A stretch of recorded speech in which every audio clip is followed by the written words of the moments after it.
The wind came first. It rolled low across the prairie grass like a slow breath moving through the land, bending the tall stems in long silver waves. Beyond the fence line, the hills stretched wide and quiet beneath a pale morning sky. No traffic, no voices, just the open space of a farm that seemed too large for a single human heart to carry its memories. Emma Reyes gripped the top rail of the wooden fence with both hands. Her knuckles had gone white. From a distance, she might have looked calm, just another visitor standing at the edge of a pasture. But up close, the truth was written in the tightness of her jaw and the way her shoulders held themselves, stiff and ready, like a soldier bracing for something she could not stop, because this moment had been building for a year. 365 days. A year of quiet mornings. A year of second-guessing. A year of wondering whether the bond she believed in had ever been real at all. Behind her, boots crunched softly on gravel. Clay Bennett stopped a few feet away, resting his forearms on the fence beside her.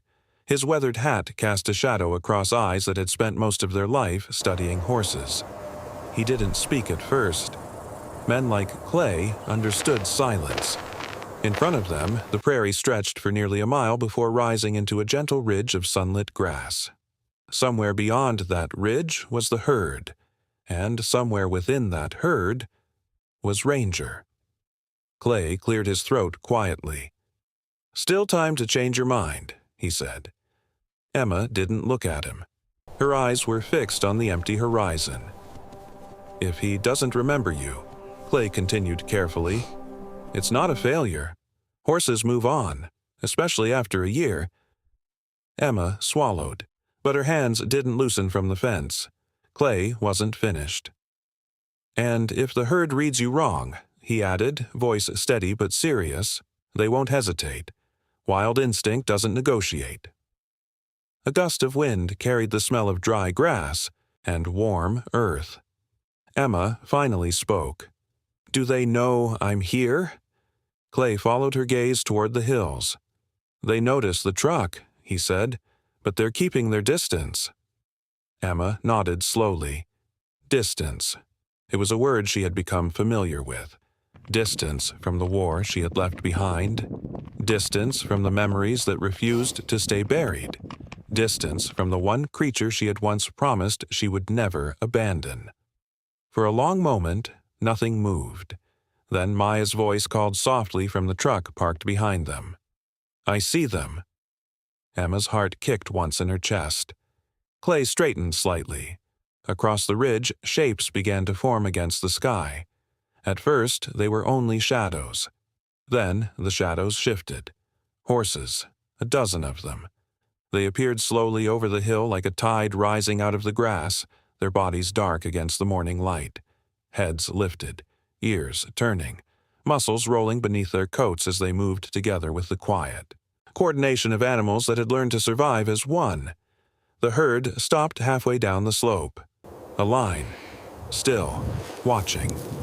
Emma's breath caught in her throat. Even from this distance, Clay could read the posture of the group. Their stance was tight, alert, protective. "They're evaluating you," Clay murmured. Emma didn't answer, because her eyes had already found him, near the center of the herd, taller than the others, stronger, a dark horse with a powerful chest and a mane that caught the wind like a black flag. Ranger. A year had changed him. The fragile foal she remembered, the trembling creature who could barely stand on shaking legs, was gone. In his place stood something magnificent, wild, confident, free. He stood at the front of the herd now, slightly ahead of the others, his body angled toward the fence like a quiet challenge. Clay let out a slow breath. "Well," he muttered softly. "Looks like he's taken leadership." Emma barely heard him, because Ranger had just lifted his head, and he was looking straight at her, not at Clay, not at the truck, at her. The wind moved again through the grass. For a long moment, neither of them moved, a mile of open land between them, and yet somehow it felt smaller than a heartbeat. Emma's fingers tightened around the fence rail. Her voice, when it came, was barely more than a whisper carried by the wind. Ranger. The name drifted across the pasture. Soft. Familiar. Clay shifted beside her. Horses don't remember names the way people. Emma spoke again. Stronger this time. Ranger, it's me. The herd reacted first. Several heads snapped up. One of the mares stepped slightly forward, placing herself closer to Ranger's flank. Protective. Clay's jaw tightened. They're alert now, he said under his breath. Emma felt it too, the tension spreading through the animals like a current. If they decided she was a threat, a herd that size could cover the distance in seconds. She forced herself not to step back, not to move at all. Across the field, Ranger remained still. The wind brushed through his mane. His ears flicked once, then again. Emma's heart began to pound. She could feel Clay watching the herd closely now, reading every twitch of muscle. "Emma," he said quietly, "if they start running—" But she barely heard him, because Ranger had taken one step forward, just one. The herd shifted uneasily behind him, a ripple of motion. Clay went very still. "Well," he murmured, "that's interesting." Emma didn't breathe. The big horse lowered his head slightly, nostrils flaring as if he were testing the wind, testing the scent, testing the memory of something long buried.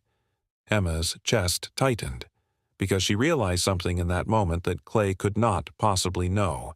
This wasn't just about recognition. It wasn't just about a horse remembering a voice. Behind Ranger stood 10 powerful animals ready to defend, their leader. If Ranger didn't remember her, then the herd might not see her as a friend. They might see her as an intruder. Or worse, a threat. Emma's hands trembled against the fence rail, but she didn't step away. Because deep down, beneath the fear and the doubt and the long wait of the past year, there was still one fragile hope, the belief that somewhere inside that powerful horse, the frightened foal she once held together with quiet hands and a 3-note lullaby, still remembered. And that's when Emma realized something that made her pulse race even harder. This moment wasn't just about memory. Out here on the open prairie, it might also be about survival. Before Ranger ever entered her life, Emma Reyes lived quietly on the edge of things. 6 months earlier, she had come home from the army with a single duffel bag and a body that looked perfectly fine from the outside. Strangers saw a young woman with steady hands and calm eyes. What they didn't see was how often those hands trembled when the world grew too loud. Emma had been an army medic. The job taught her many useful things: how to stop bleeding, how to breathe through chaos, how to speak calmly while fear clawed at the back of your throat. What it never taught her was how to return to normal life afterward. Normal life was too quiet, too slow, too empty. She rented a small trailer behind a feed store at the edge of town. It had thin walls, a small kitchen, and a living room just big enough for a couch and a lamp. Emma kept it perfectly clean. Dishes washed immediately. Shoes lined neatly by the door. Control mattered when sleep didn't. Most mornings began the same way. Her eyes opened before sunrise. Not slowly, not peacefully, just suddenly awake. For a few seconds she would lie still, listening to the silence, reminding herself she was no longer somewhere far away where night could explode without warning. Then she would sit up, pull on boots, and make coffee strong enough to wake the dead. Before leaving, she always paused by the small wooden shelf near the door. A folded American flag sat inside a glass case. Beside it rested her dog tags in a ceramic bowl. She didn't wear them anymore, but she never moved them.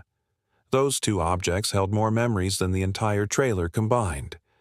After that, Emma drove out to Dr. Whitaker's rural clinic while the sky was still dark blue and the roads were empty.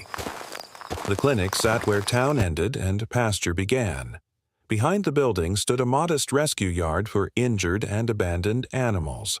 Nothing fancy, just wooden fencing, a weathered barn, and a few dusty paddocks.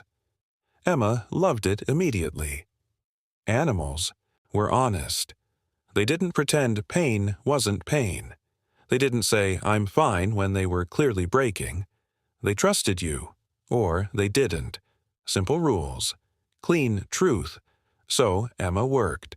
She cleaned stalls before sunrise, carried hay, scrubbed water troughs, wrapped injured legs, fixed broken latches, hauled feed bags that were almost too heavy just because movement helped quiet her thoughts. Dr. Whitaker watched all this with patient eyes.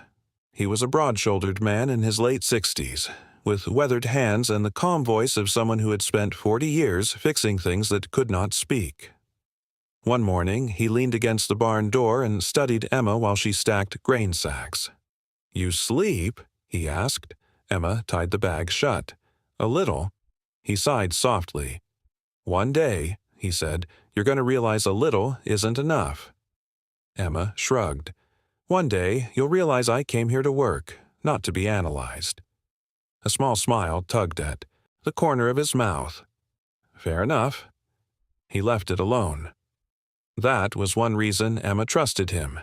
He noticed everything, but he never pushed.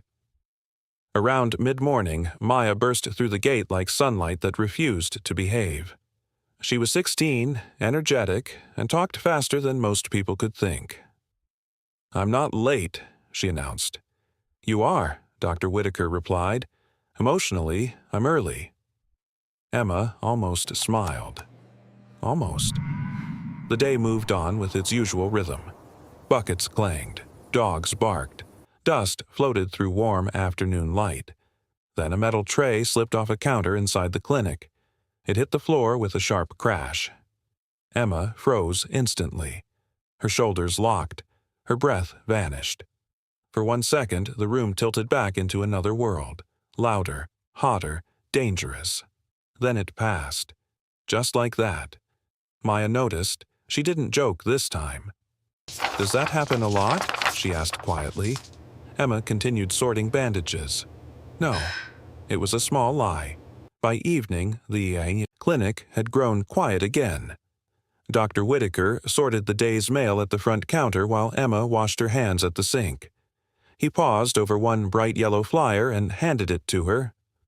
"Thought you'd want to see this." Emma read the headline. "County Livestock Auction. Saturday, only as is foals, yearlings, cull stock, no guarantees. All sales final." She read it twice, her expression barely changed. But Dr. Whitaker saw it. "So," he said calmly, "I'm guessing we're not going." "No," Emma replied.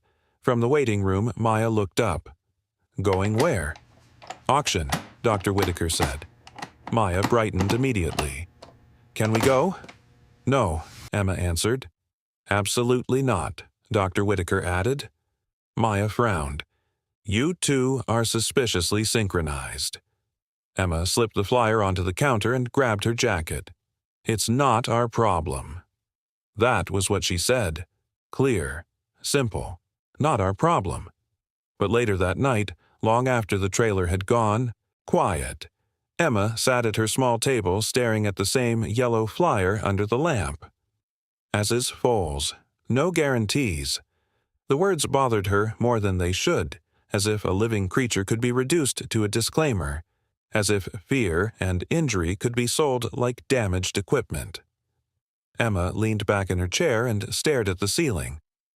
Somewhere beyond town, beyond the dusty fairgrounds and the noise of an auction ring, animals would stand in metal pens tomorrow.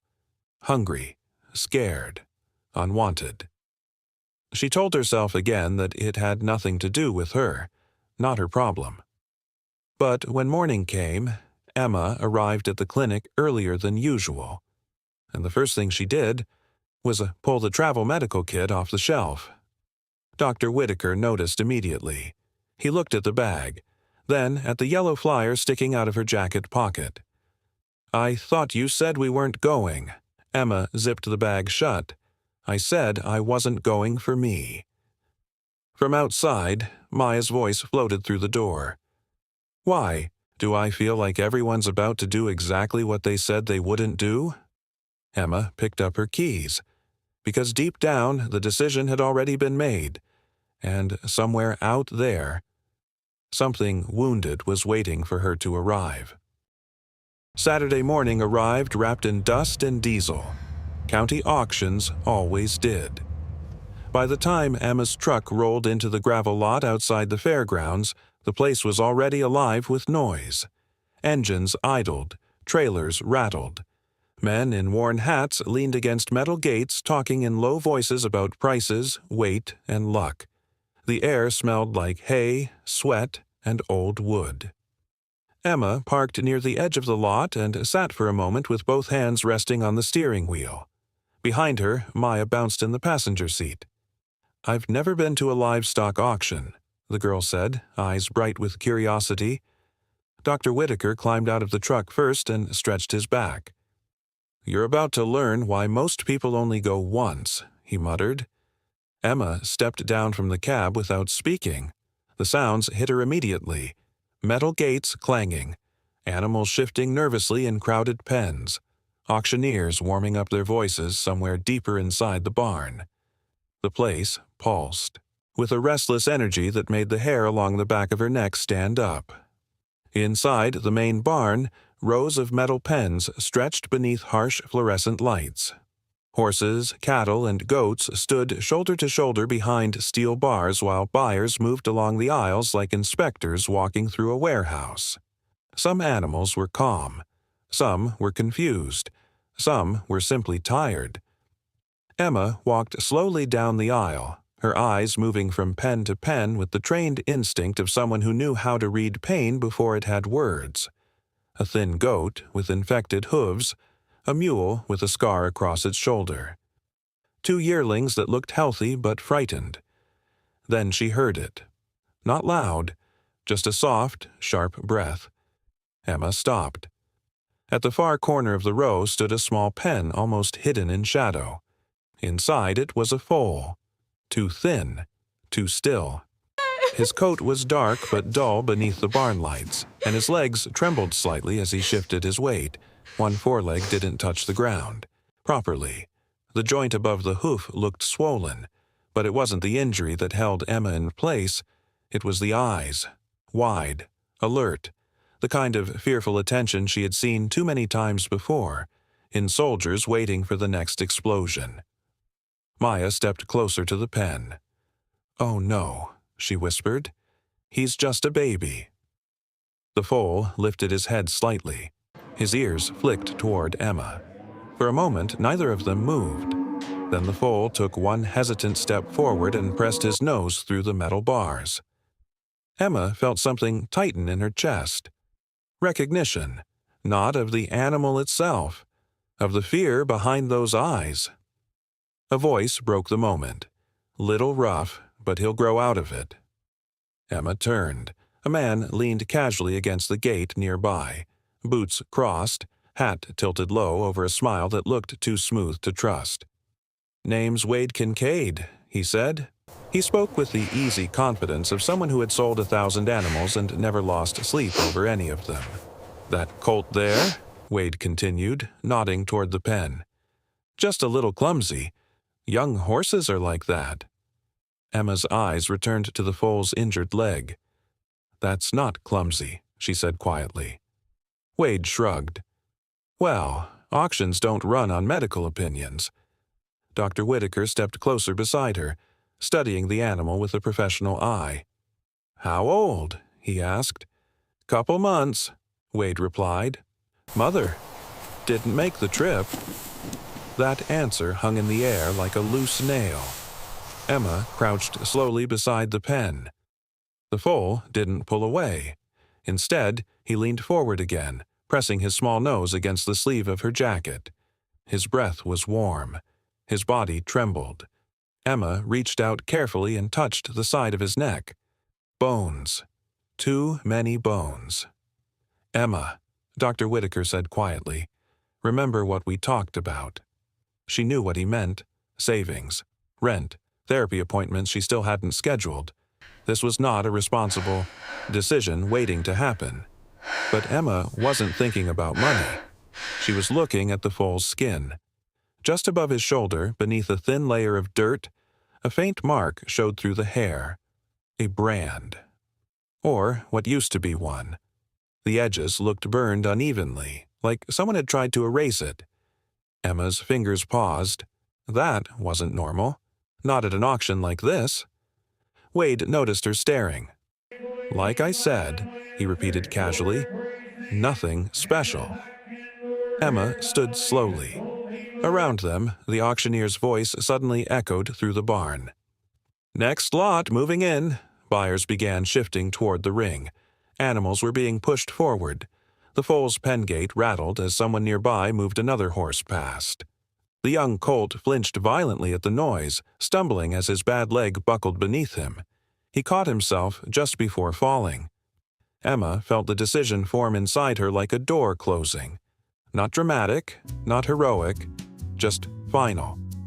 She turned to Wade. "What's the starting bid?"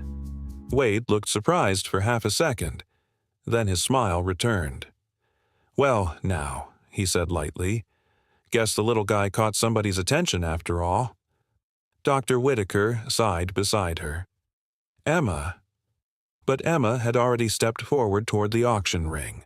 Behind her the foal watched with wide, uncertain eyes, and though she didn't know it yet, that single step was about to change both of their lives forever. The drive back from the auction was quieter than the drive there. Dust trailed behind the truck as the fairgrounds disappeared in the rearview mirror. Inside the trailer, hitched to the back, the small foal shifted nervously against the wooden divider with every turn of the road. Emma kept glancing at the side mirror. Not because she doubted the purchase, because the responsibility had already begun to settle onto her shoulders. Beside her, Dr. Whitaker rested one elbow against the door. "You realize," he said calmly, "you just spent most of your savings on a horse that can barely stand." Emma nodded once. "I know." From the back seat, Maya leaned forward between them. "But he looked at you," she said quietly. Emma didn't answer, because Maya was right. The moment the bidding stopped and the gavel fell, the foal had looked at her again through the bars of the auction pen. Not with panic, with something closer to fragile hope. That look had followed her all the way home. By the time they pulled into the rescue yard behind the clinic, the sun was already dipping low across the fields. Emma lowered the trailer ramp slowly. The foal hesitated. For a long moment he simply stood there, trembling slightly, as if unsure whether stepping forward would make the world worse. Emma climbed into the trailer with him. "Easy," she whispered. Her voice was quiet, steady, the same tone she had once used with frightened soldiers in crowded field hospitals. The foal lowered his head slightly. Then he took one careful step down the ramp, and another. When his injured leg touched the dirt, he stumbled. Emma caught the side of his neck instinctively, steadying him before he could fall. His heart hammered beneath her palm. Too fast, too afraid. They guided him into a clean stall prepared with fresh shavings and warm water. For a while, no one spoke. Emma moved with quiet efficiency. Warm water bucket, soft hay, small portions of soaked grain. Her hands worked.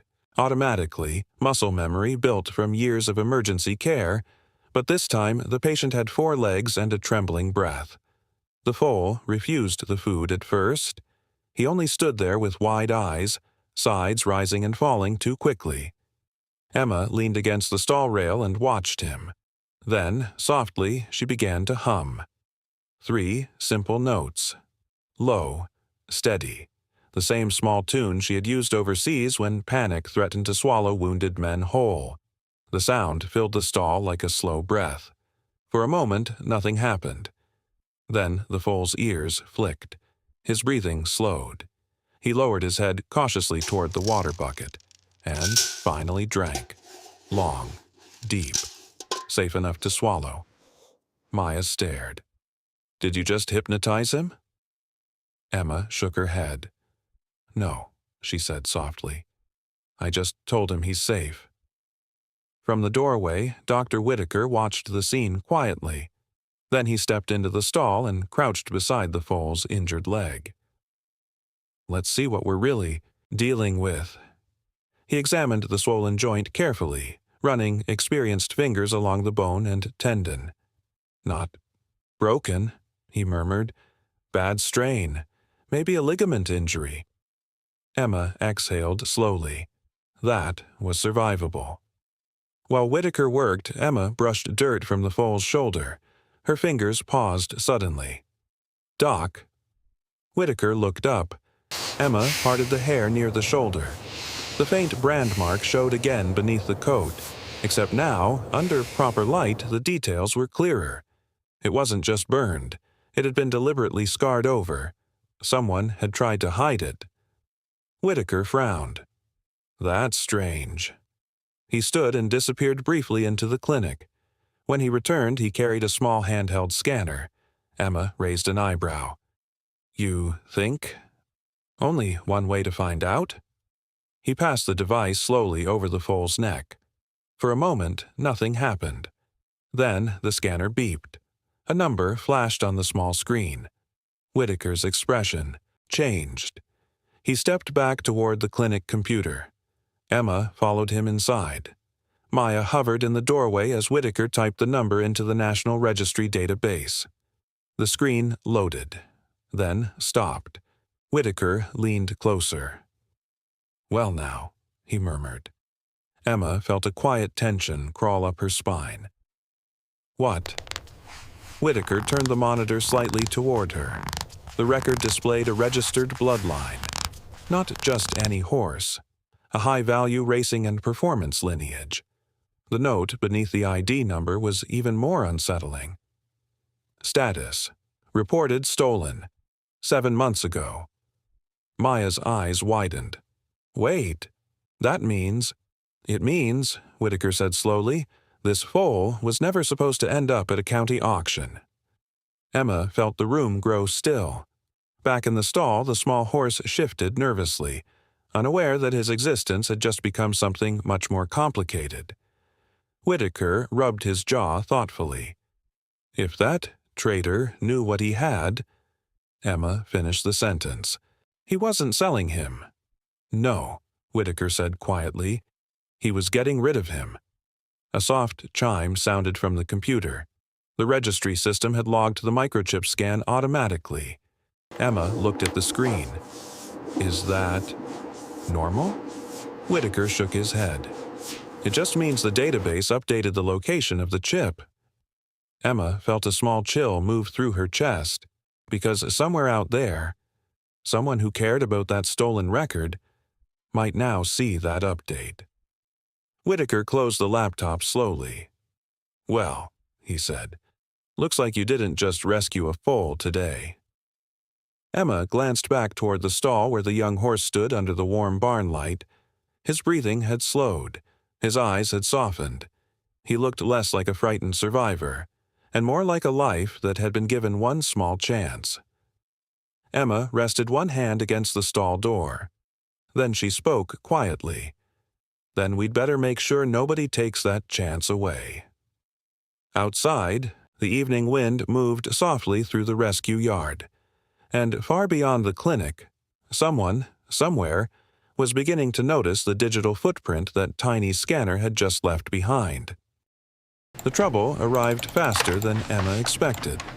3 days after the microchip scan, a white pickup truck rolled slowly into the gravel lot outside the clinic.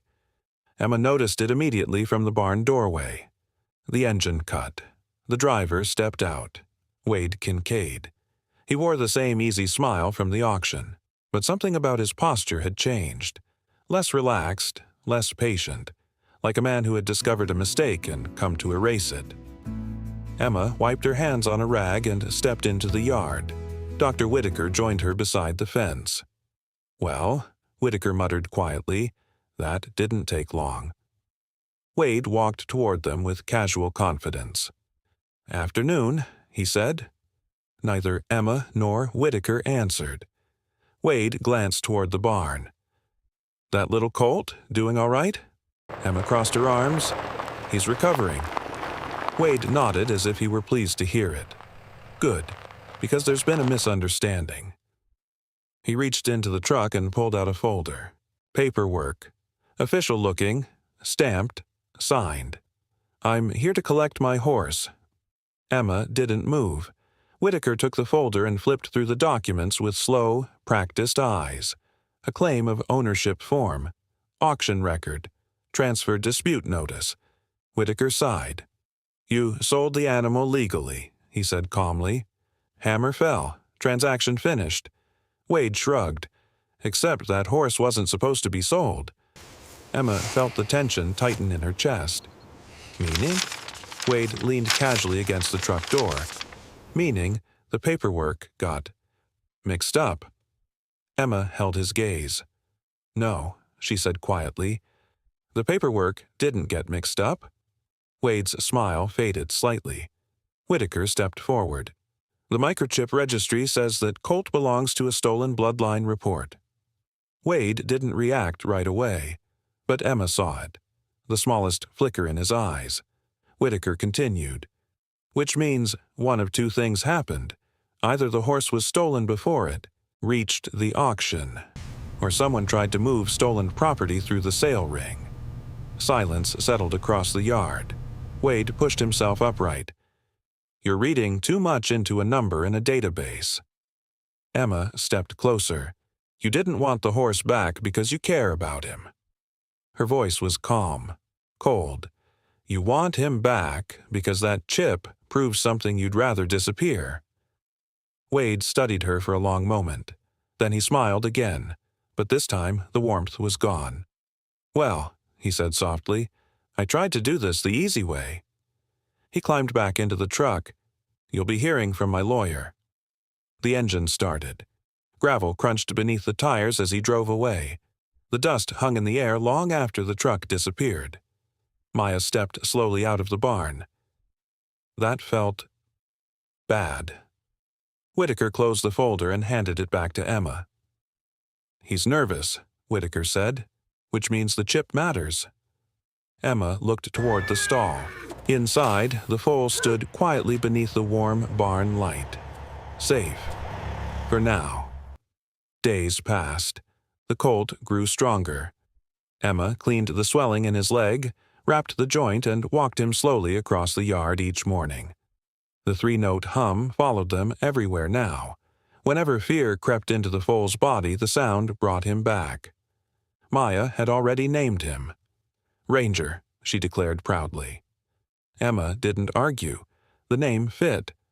But as Ranger's strength returned, something else became obvious. The rescue yard was too small. One afternoon, a semi-truck roared past the road beside the property, horn blasting loudly. The sound shattered the calm.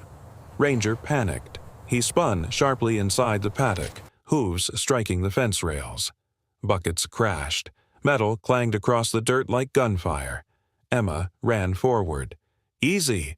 Ranger bolted across the enclosure. 3 strides, and nowhere else to go. The fence stopped him. He reared, frightened and trapped, eyes wide with the instinct. To run, but nowhere safe to run to. Emma reached him just in time, grabbing the halter. His heart pounded violently against her hand. She leaned against his neck and hummed the 3 soft notes. Slow. Steady. Gradually the trembling eased, but Emma didn't move, because the truth had just hit her harder than any argument. This place had saved him, but it was becoming a cage.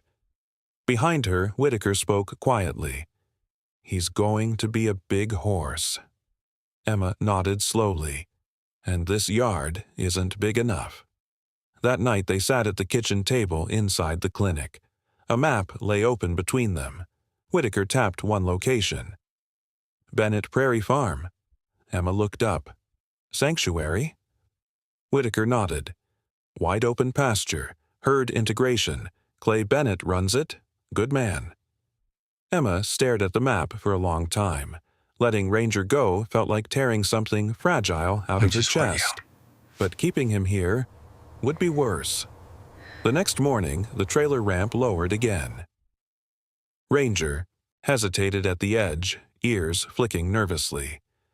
Emma rested her forehead briefly against his neck. "No speeches," Whitaker said gently behind her. Emma managed a small smile. Ranger stepped into the trailer. The door closed, and as the truck pulled away toward the wide prairie sanctuary, Emma felt a question echo quietly inside her heart. If Ranger believed she had abandoned him, then what did that make her? A rescuer, or just another person who had let him go? A year changes many things, but not always the things people hope for. Emma Reyes still woke before sunrise, still made coffee she rarely finished, still paused beside the small wooden shelf near the door where the folded flag and her dog tags rested like quiet witnesses to a life that refused to stay in the past. The rescue yard behind the clinic had grown busier over the year. More animals passed through the gates. More fences had been repaired. Maya had grown taller, louder, and somehow even more determined to rescue every creature she saw. Life moved forward, but one empty space never quite filled. Ranger. Emma never said the name aloud much anymore, not because she had forgotten, because saying it made the quiet feel heavier. The only thing she kept was the halter. The first one Ranger had worn. It hung on a nail by the back door of the barn. Sometimes, when no one else was around, Emma would run her fingers along the worn leather strap for a moment longer than necessary. Then, she would go back to work. On an early autumn afternoon, Maya burst into the clinic office holding her phone like it was a winning lottery ticket. "You need to see this." Emma looked up from a stack of medical charts. "What?" Maya shoved the screen toward her. The photo showed a wide prairie under golden light. A herd of horses scattered across the grass like dark brushstrokes across a painting. And near the front, one horse stood taller than the rest. Broad chest, dark mane lifted by the wind. Strong, healthy, free. Emma felt her breath catch before she even realized why. "That's him," Maya whispered. Emma didn't answer. She already knew. Ranger. A year had turned the fragile foal into something magnificent. Maya zoomed in on the image. "Clay sent it this morning," she said. "He said the herd's doing great." Emma studied the picture silently. Ranger stood slightly ahead of the others, ears forward, muscles relaxed but powerful. Leader posture. Confidence. Exactly the life Emma had hoped he would find. Maya glanced at her carefully. "You could visit." Emma shook her head. "He probably wouldn't remember me." Maya crossed her arms. "You don't actually believe that." Emma didn't respond, but the photo stayed in her mind long after Maya left the room. That night, Emma sat in her trailer staring at the same image glowing faintly on her phone screen. 1 year. 365 days. She told herself the past belonged where it was. Then, before she could talk herself out of it, she grabbed her jacket and keys. The next morning, the truck rolled across miles of open country toward Bennett Prairie Farm. The land changed gradually as Emma drove. Trees thinned, fences widened, grass stretched farther between hills.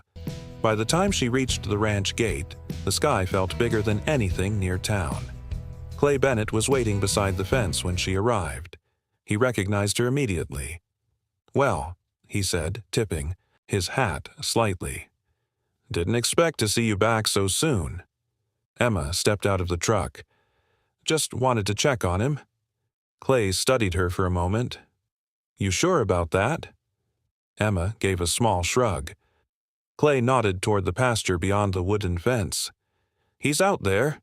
Emma stepped closer. The prairie rolled away in wide waves of grass under the open sky. But Clay's voice stopped her. "Before you go any farther," he said quietly, "there's something you need to understand." Emma turned. Clay rested both hands on the top rail of the fence. "Horses change when they live wild," he explained. "They stop thinking like animals that belong to people." Emma nodded slowly. I know. Clay shook his head. No. You understand the words, but you haven't seen what it means. He pointed toward the distant hills. He's part of a herd now. They move together, protect each other. Emma followed his gaze across the field. Clay continued. If he doesn't recognize you. He paused carefully. The herd might not see you as harmless. Emma felt a small chill run through her chest. Clay's voice remained calm. A herd that size can cover a lot of ground fast. If they decide you're a threat, they don't give warnings. Emma looked back toward the empty prairie. Then she stepped closer to the fence anyway. One step, just one. Far out on the hillside, movement appeared. Heads lifted. Dark shapes began to gather. Clay exhaled slowly. Well, he murmured. Looks like they noticed you. Emma gripped the fence rail. Across the hill, a dozen horses began moving together. Not running, walking, but every muscle in their bodies carried quiet tension. A living wall. And at the front of that wall, one tall horse stepped slightly ahead of the others. Clay's voice dropped almost to a whisper. That, he said, would be Ranger.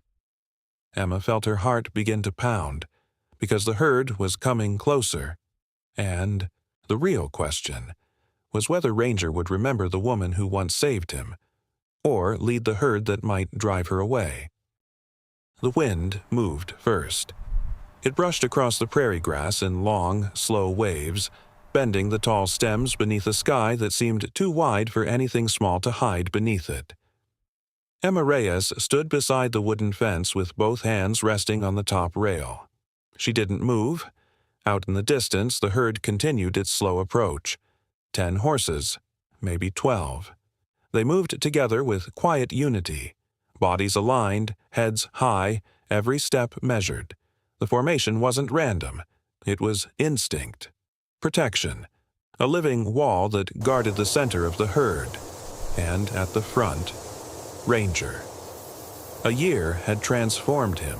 The thin foal who once trembled inside a dusty auction pen was gone.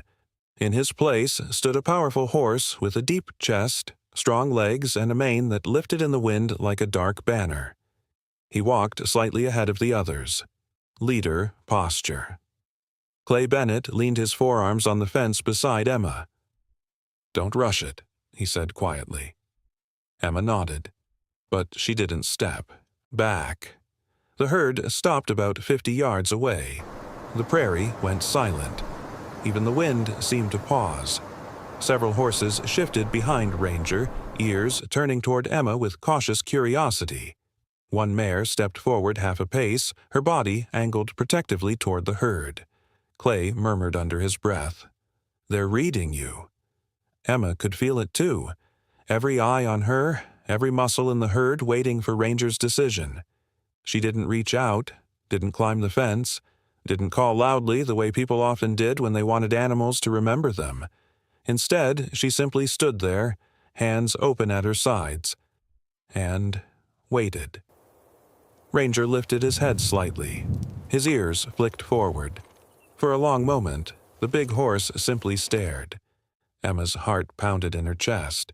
She could feel Clay watching the herd carefully beside her. "If they start running," he said quietly, "step back slowly.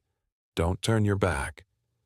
Emma heard the words, but she barely processed them, because Ranger had taken one step closer. The herd shifted uneasily behind him. Another horse stamped a hoof. Dust lifted briefly in the air. Emma swallowed. Then she did the one thing that had always worked before. Softly, so softly it almost disappeared into the wind, she began to hum. 3 notes. Low. Familiar. The same quiet tune she had used the first night Ranger drank water in the rescue stall. The sound drifted across the prairie. For a moment, nothing happened. Then Ranger's ears snapped forward. The big horse froze mid-step. Clay stopped breathing. Emma continued humming. 3 simple notes. Again. And again. Across the field, Ranger lowered his head slightly. His nostrils flared as if catching a scent that wasn't carried by the wind. The herd shifted behind him, tension tightening their formation. One of the mares moved forward defensively. Clay whispered, "Easy." Emma didn't move, didn't stop humming. For 2 long seconds, the entire prairie held its breath. Then Ranger took another step, and another.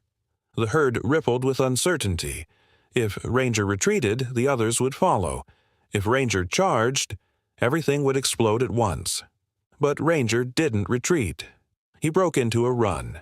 Hooves thundered across the open ground. Dust burst into the air behind him. Clay straightened instantly.